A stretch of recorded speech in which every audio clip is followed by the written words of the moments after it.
Hello नमस्कार मित्रों, स्वागत है हमारे यूट्यूब चैनल पर।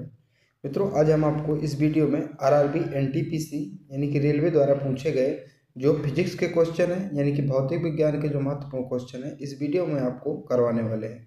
और ये सारे PYQ रहेंगे। इसमें महत्वपूर्ण आपको मैं 60 क्वेश्चन यानी कि 60 प्रश्न आपको महत्वपूर्ण कराऊंगा, जिसमें आपको ट्रिक भी रहेगी तथा चित्र की भी मैं आपको जहाँ ज़रूरत पड़ेगी वहाँ आपको करवाने वाला हूँ। तो चलिए शुरू कर लेते हैं हमारे आज के पहले प्रश्न से। इसके पहले मैं बायोलॉजी के करवा चुका हूँ, अगर आप नहीं देखा तो आप हमारे प्लेलिस्ट में जाइए, वहाँ पे आपको मिल जाएगा, या फिर चैनल विजिट कर लीजिए। तो आज का पहला प्रश्न है, प्रतिरोध जिसे रेजिडेंस यानी कि जो हिंदी के शब्द अगर कठिन है तो इंग्लिश में मैंने लिख दिया है। तो प्रतिरोध जिसे रेजिडेंस कहा जाता है कि एसआई मात्रक क्या है यानी कि उसकी यूनिट क्या है, एसआई यूनिट क्या है, प्रतिरोध यानी कि रेजिडेंस की एसआई यूनिट क्या है। तो ये रेजिडेंस की एसआई यूनिट जो ओम होती है। तीसरा यहाँ से हमारा सही उत्तर होगा। अगला है, विद्युत आवेश की एसआई यूनिट क्या है। एसआई मात्रक यानी कि एसआई यूनिट, विद्युत आवेश का मतलब यानी कि इलेक्ट्रिक चार्ज। तो इलेक्ट्रिक चार्ज की एसआई यूनिट क्या है, तो इलेक्ट्रिक चार्ज की एसआई यूनिट कूलाम होती है। दूसरा यहाँ से सही उत्तर हो जाएगा।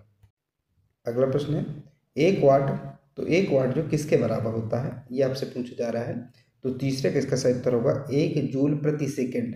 चौथे यहाँ से सही उत्तर हो जाएंगे 1 वाट बराबर 1 जूल प्रति सेकेंड होता है। अगला है, भार यानी कि वेट का एसआई यूनिट यानी कि एसआई यूनिट क्या है। तो वेट का एसआई यूनिट क्या है, what is the SI unit of weight. तो इसका वेट का एसआई यूनिट क्या है, तो किसका सही उत्तर होगा न्यूटन। क्या है, वेट का एसआई यूनिट न्यूटन होता है। तीसरा यहाँ से हमारा सही उत्तर होगा।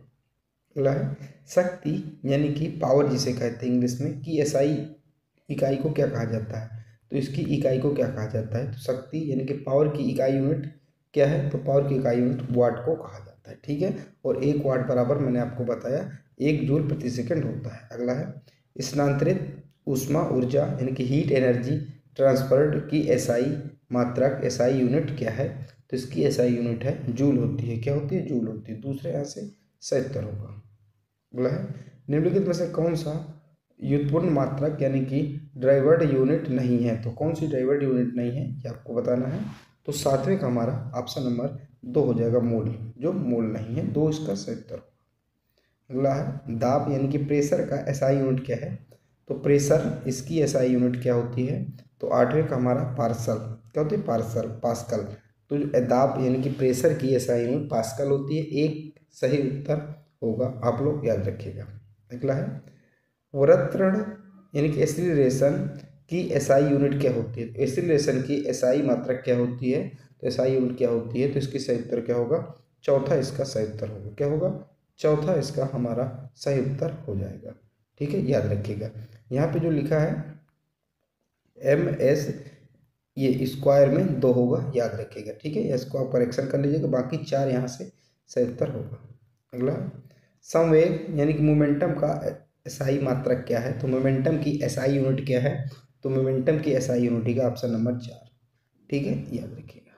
अगला है, दर्पण दृष्टि क्षेत्र के कारण वाहनों को पश्च का मतलब तो पीछे देखना। ठीक है, विंग दर्पण के रूप में कौन सा दर्पण पसंद किया जाता है। यानी कि देखिए, जैसे कार है, कार में अगर किसी को साइड देखनी है, पीछे का देखना है कौन सा वाहन आ रहा है, तो उसके लिए कौन सा दर्पण का प्रयोग किया, तो उसके लिए उत्तल दर्पण की कॉन्वेक्स दर्पण का प्रयोग किया जाता है, कॉन्वेक्स मिरर का प्रयोग किया जाता है। याद रखिएगा।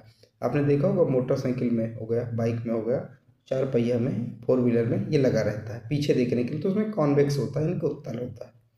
अगला है, ध्वनि तरंगे किस माध्यम में यात्रा नहीं कर सकती। ध्वनि तरंगे किस माध्यम में यात्रा नहीं कर सकती।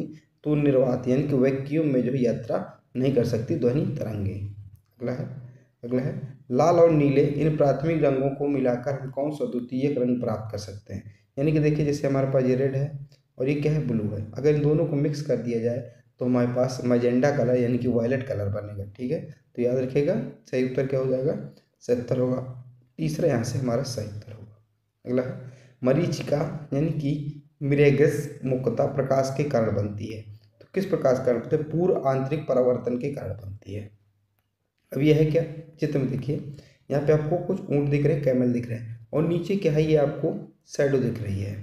ठीक है, ये क्या, नीचे आपको कुछ शैडो दिख रही है। अब आपको शैडो लग रही होगी कि ये क्या है, यहाँ नीचे पानी भरा है, लेकिन नहीं, ये पानी नहीं भरा है। इसी को कहा जाता है मृग तृष्णा यानी कि मरीचिका कहा जाता है, जो कि पूर्ण रिफ्लेक्शन के कारण बनती है। अगला है, निर्वात में प्रकाश की चाल का किसी माध्यम से अनुपात क्या है? तो निर्वात में प्रकाश की चाल का किसी माध्यम से अनुपात क्या है? 15 का नंबर हमारा बी इसका सही उत्तर होगा। अपवर्तक सूचकांक है, बी यहाँ से सही उत्तर होगा। अगला है, संस्पर्श लेंस यानी कि कॉन्टैक्ट लेंस समांतर किसके बने होते हैं? तो लेंस किसके? हाइड्रोजेल के बने होते हैं, बी यहाँ से हमारा सही उत्तर होगा। अगला है, प्रकाश एक अनुप्रस्थ तरंग है, यह सिद्ध करने वाली एकमात्र घटना कौन सी है? तो सिद्ध करने वाली एकमात्र घटना है ध्रुवण एकमात्र घटना है। क्या? ध्रुवण, जिसे पोलराइजेशन कहा जाता है इंग्लिश में, याद रखिएगा। ठीक है। अगला है, प्रकाश उत्सर्जक डायोड यानी कि लाइट इमिटिंग डायोड, जिसे एलईडी का फुल फॉर्म है, ठीक है, इलेक्ट्रॉनिक उपकरणों में प्रयोग किया जाता है। यह टेलीविजन में यही उत्सर्जित करता है। तो टेलीविजन में क्या उत्सर्जित करता है? तो हमारा इसका सही उत्तर होगा ऑप्शन नंबर डी, दृश्य प्रकाश जो उत्सर्जित करता है। अगला है, एक सभागार में ध्वनि की निरंतरता के बार बार परिवर्तन का परिणाम और इसे क्या कहा जा सकता है? तो आपसे इसमें पूछा, सभागार का मतलब होता है ऑडिटोरियम, यानी कि जब एक ही आवाज़ बार बार सुनाई देती है, एक ही आवाज़ आप बोले और वो कई बार वो गूंजती है, उस आवाज़ को क्या कहा जाता है? कई बार परावर्तन का परिणाम से क्या कहा जाता है? उसे अनुरणन कहा जाता है। क्या कहा जाता है? इसे अनुरणन यानी कि सिमुलेशन कहा जाता है, सिमुलेशन कहा जाता है। 4 यहाँ से सही उत्तर। अगला है, निम्नलिखित में से किसकी तरंग दैर्घ्य सबसे कम होती है? तो तरंग दैर्घ्य किसकी सबसे कम होती है? तो ऑप्शन नंबर 2, गामा किरणों की जो तरंग दैर्घ्य होती है सबसे कम होती है। अगला है, निम्नलिखित में से किस उपकरण में जाइरोस्कोप का प्रयोग किया जाता है? तो जाइरोस्कोप का प्रयोग किस उपकरण में किया जाता है? तो ये माउस में किया जाता है। कंप्यूटर का जो माउस होता है, इसमें इस उपकरण का प्रयोग किया जाता है। ये आप चित्र में देख सकते हैं, ये है। अगला है, कौन सा उपकरण दिल की धड़कन का पता लगाने के लिए सहायता करता है? तो कौन सा धड़कन है? ये है, इसको कहते हैं स्टेथोस्कोप। क्या कहते हैं? स्टेथोस्कोप। तीसरा यहाँ से सही उत्तर होगा। अगला है, चिकित्सकों द्वारा रक्तचाप मापने के लिए प्रयुक्त यंत्र का नाम बताएं। यानी कि जो डॉक्टर होते हैं रक्तचाप किससे, ब्लड प्रेशर किससे मापते हैं? तो रक्तचाप मापी से मापते हैं। एक यहाँ से सही उत्तर होगा। अगला है, उपकरण का प्रयोग विभवांतर को मापने के लिए किया जाता है। तो किस उपकरण का प्रयोग जो विभवांतर को मापने के लिए किया जाता है? विद्युत को मापने के लिए किया जाता है।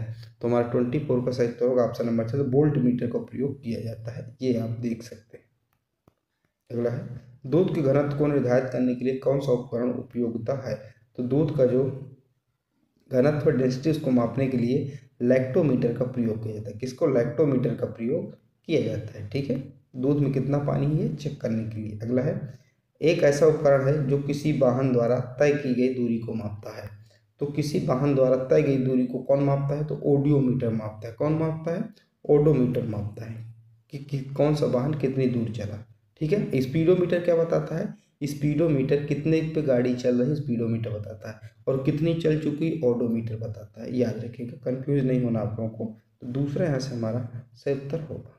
अगला है, विद्युत धारा को मापने के लिए निम्न में से किस उपकरण का प्रयोग किया जाता है? तो जो विद्युत धारा है उसको मापने के लिए किस उपकरण का प्रयोग किया जाता है? वो अमीटर का उपयोग किया जाता है। क्यों अमीटर का प्रयोग किया जाता है? दूसरा सही उत्तर। अगला प्रश्न हमारा, वायुमंडलीय दाब को मापने के लिए निम्न में से किसका उपकरण का प्रयोग किया जाता है? किस उपकरण का प्रयोग किया जाता है वायुमंडलीय दाब को मापने के लिए? तो वायुमंडलीय जो है दाब को मापने के लिए बैरोमीटर का प्रयोग किया जाता है। याद रखिएगा, बैरोमीटर का प्रयोग किया जाता है। अगला है, किसी परिपथ में विद्युत धारा के प्रवाह की दिशा ज्ञात करने के लिए किस उपकरण का प्रयोग किया जाता है? तो किस उपकरण का प्रयोग किया जाता है? तो 29 का हमारा होगा ऑप्शन नंबर ए, गैल्वेनोमीटर का प्रयोग किया जाता है। एक यहाँ से सही उत्तर होगा। अगला है, क्रिस्कोग्राफ वृद्धि पौधों में वृद्धि को मापने के लिए एक उपकरण इनके द्वारा आविष्कार किया गया था। तो किसके द्वारा आविष्कार किया गया था? तो ये जगदीश चंद्र बोस जी के द्वारा आविष्कार किया गया था। तो हमारे यहाँ से डी इसका सही उत्तर होगा। अगला है, बिजली के बल्ब में प्रकाश देने वाले पतले तार को क्या कहा जाता है? तो बिजली के बल्ब में, जैसे मान लीजिए बिजली का बल्ब है, ठीक है, इसमें जो अंदर ये रहता है इसे फिलामेंट या फिर तंतु कहा जाता है। एक यहाँ से सही उत्तर होगा। अगला है, मनुष्यों के निकट दृष्टि दोष क्या कहलाता है? जो मनुष्यों का निकट दृष्टि दोष है वो क्या कहलाता है? तो उसे मायोपिया कहा जाता है। निकट दृष्टि दोष को मायोपिया कहा जाता है। अगला है आधुनिक विद्युत गणित के सिद्धांत पर काम करता है। तो कौन सिद्धांत पर, इसका सिद्धांत पर काम करता है? तो दूसरा, विद्युत चुंबकीय प्रेरणा काम करता है। अगला है रेगिस्तान में यात्रियों को अक्सर पानी की एक सीट का ऑप्टिकल भ्रम होता है, वहाँ वास्तव में कोई भी मौजूद नहीं होता, वह क्या है? तो उसे मृग मरीचिका कहा जाता है। रेगिस्तान में क्या होता है, ये यात्री जाते हैं, उनको थकान लगती है तो दूर देखते हैं कि कुछ चमक रहा है, पानी जैसे चमक रहा है, लेकिन जब पास जाकर देखते हैं तो वहाँ कुछ नहीं रहता, वो मात्र एक रिफ्लेक्शन होता है, तो उसी को मृग मरीचिका कहा जाता है। अगला है यदि किसी व्यक्ति का द्रव्यमान पृथ्वी की सतह पर 60 किलोग्राम है, यानी कि 60 किलो है, तो चंद्रमा की सतह पर उसका कितना वजन होगा, यानी कि वजन ही द्रव्यमान होगा, तो चंद्रमा की सतह पर भी उसका 60 होगा। अगर आपसे द्रव्यमान पूछे कि पृथ्वी पर 60 है तो चंद्रमा पर तो भी 60 ही होगा। ठीक है। अगला है निम्नलिखित में से कौन सा सिद्धांत और सौर शक्ति निकायों से संबंधित है? तो कौन सा सिद्धांत सौर शक्ति निकायों से संबंधित है? तो हमारा 36 का तीसरा होगा। ठीक है, फोटोवोल्टिक प्रभाव। अगला है जड़त्व यानी कि इनर्शिया जिसे कहा जाता है का नियम किसके द्वारा दिया गया? तो इनर्शिया का नियम किसके द्वारा दिया गया था? तो इनर्शिया का नियम जो आइजैक न्यूटन के द्वारा दिया गया था। ये यहाँ से 77 हो जाएगा, याद रखिएगा। अगला है निम्नलिखित में से कौन तरंग दैर्घ्य के लिए ग्रीक अक्षर है? तो ग्रीक अक्षर क्या है? तो लैम्डा है। क्या है? लैम्डा है, याद रखिएगा। ठीक है, किसके लिए? तरंग दैर्घ्य के लिए। अगला है एक निष्कर्ष ये 2 टर्मिनल विद्युत घटक है जो विद्युत परिरोध को सर्किट तत्व के रूप में लागू करता है। क्या उसका सही उत्तर होगा? 39 का सही उत्तर होगा प्रतिरोधक यानी कि ट्रांजिशन। अगला है निम्नलिखित में से कौन सी वर्तन की इकाई है? तो निम्न कौन सी वर्तन की इकाई है? तो 40 का ऑप्शन नंबर 1 इसका हमारा सही उत्तर होगा। अगला है 1952 में किस अमेरिकी वैज्ञानिक ने दर्शाया कि तड़ित और आपके कपड़ों में निकलने वाली चिंगारी अनिवार्य रूप से समान परिघटना है? तो किसने किया था? तो ये किया था बेंजामिन फ्रैंकलिन ने। किसने? बेंजामिन फ्रैंकलिन ने किया था। तो 41 का हमारा होगा दूसरा इसका सही उत्तर होगा। अगला है निम्नलिखित में से कौन प्रकाश के अपवर्तन का उदाहरण नहीं है? तो प्रकाश के अपवर्तन का कौन उदाहरण नहीं है? ऑप्शन नंबर चौथा, डूबते सूरज का जो लाल रंग है ये प्रकाश के अपवर्तन का उदाहरण नहीं है। अगला है निकट दृष्टि दोष वाले व्यक्ति की दृष्टि को ठीक करने के लिए किस प्रकार के लेंस की आवश्यकता होती है? अगर कोई व्यक्ति है जिसे निकट दृष्टि दोष है तो उसे किस प्रकार का लेंस दिया जाएगा जिसको उसके दोष जो है निकट दृष्टि दोष दूर हो सके? तो उसे अपसारी लेंस दिया जाएगा। अगला है लंबाई का एसआई मात्रक क्या है? तो लंबाई की मात्रक क्या है? तो लंबाई की एसआई यूनिट मीटर होती है। एक यहाँ से सही उत्तर होगा। अगला है लालटेन की बत्ती में मिट्टी का तेल यानी जिसे कैरोसिन कहा जाता है के ऊपर उठने का कारण क्या है? तो केशिक तत्व है। क्या? केशिक तत्व है, यानी कि आप लोग घरों में देखा होगा, ये क्या है? एक घरों में मिलने वाली क्या है? ये जुगाड़ है। ठीक है, तो यहाँ पे एक ये बत्ती पड़ी रहती है और यहाँ क्या? कैरोसिन का तेल ये भरा है। ठीक है, तो ये कैरोसिन का तेल ऊपर जाता है, ये ऊपर जाता है और यहाँ पे क्या है? बत्ती जलती है। तो किस विधि के द्वारा ऐसा होता है ये पूछा जा रहा है। तो इस विधि का नाम है केशिक तत्व। क्या? केशिक तवा। ठीक है, तीसरा इसका बहुत इंपॉर्टेंट है, पूछा जाता है। अगला है श्रृंखला में प्रत्येक 1/4 के 4 प्रतिरोधों का उपयोग करके किया जा सकने वाला अधिकतम प्रतिरोध है। तो अधिकतम प्रतिरोध क्या है? तो इसका सही उत्तर क्या होगा? 46। 46 का हमारा एकदम सही उत्तर क्या होगा? तीसरा, यानी कि 1 इसका सही उत्तर होगा। अगला है विभिन्न विद्युत सुरक्षा उपकरणों में से विद्युत धारा के तापीय प्रभाव पर आधारित उपकरण को क्या कहा जाता है? तो इस उपकरण को किस नाम से जाना जाता है? इसे फ्यूज कहा जाता है। क्या? इसे फ्यूज के नाम से जाना जाता है। यहाँ से 2 इसका सही उत्तर होगा। अगला है उस विश्व प्रसिद्ध वैज्ञानिक का नाम बताएं जिसे उनके सापेक्षता के सिद्धांत के लिए जाना जाता है। तो सापेक्षता के सिद्धांत किस वैज्ञानिक ने दिया था? तो सापेक्षता का सिद्धांत है ऑप्शन नंबर चौथा इसका सही उत्तर हो जाएगा, अल्बर्ट आइंस्टीन ने दिया था। इसका 4 इसका सही उत्तर होगा। अगला है ग्रहों की गति के नियम का प्रस्ताव किसने दिया?